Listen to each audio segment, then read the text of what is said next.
Hello, this is Bill Bullard with RCAF USA, the voice of the independent cattle producer in the United States of America. Well, there's no question that we need to quickly reverse America's downturned economy.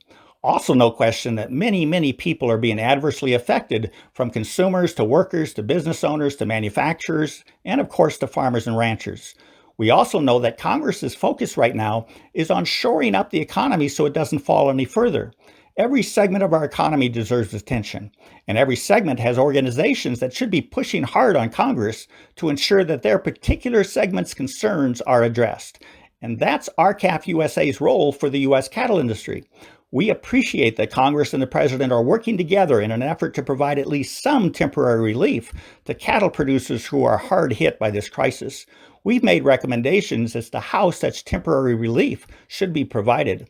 But our main goal is to turn this crisis completely around for the cattle industry, so when it's over, cattle producers can turn to a truly functioning marketplace for their income, a fair and competitive income.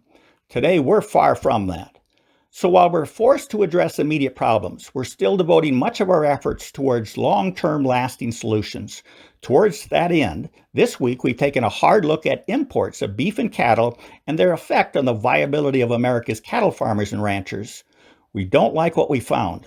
We analyzed the weekly imports of the fresh and processed beef we import from about 20 countries, including from Nicaragua, Costa Rica, Ireland, Brazil, Uruguay, Argentina, and Mexico. We then analyzed the live cattle imports from Mexico and Canada.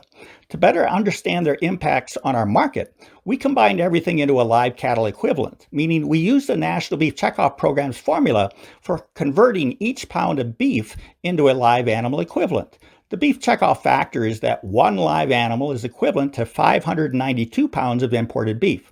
So I'll refer to the combination of live cattle imports and imports of beef converted to live cattle numbers as total import numbers. Here's what we found.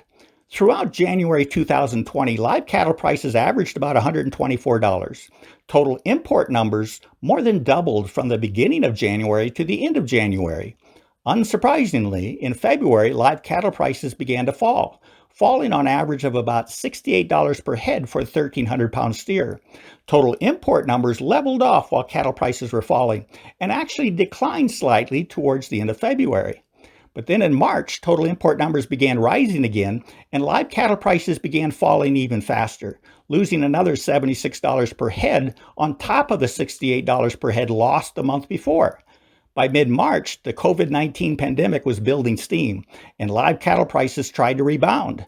But total import numbers jumped to a weekly high for the year before the end of March. And then, beginning in April, total import numbers spiked again, reaching a new year-to-date high.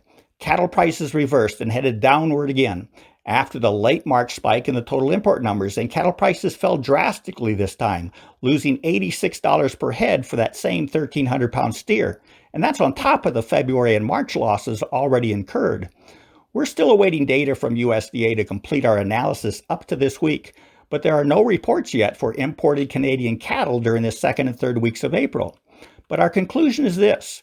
There is a clear correlation between rising total import numbers and falling U.S. cattle prices since the first of the year.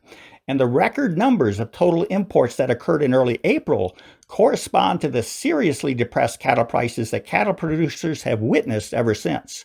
What our analysis shows is that at a time when many American cattle producers have cattle to sell, but no one to sell them to, importers are displacing those American cattle producers' access to their own market with cheaper, undifferentiated imports. And that's just one reason why we are urgently urging Congress to pass a new law to require beef sold in America to be labeled as to where it was born, raised, and harvested. We need mandatory country of origin labeling for beef, and we need it yesterday. Please go to our website at www.labelourbeef.com to learn how you can help. That's www.labelourbeef.com. And please check this site frequently, as we are about to add some very important information later on this week. With that, we hope you have a productive week. Stay safe, and thank you, and goodbye.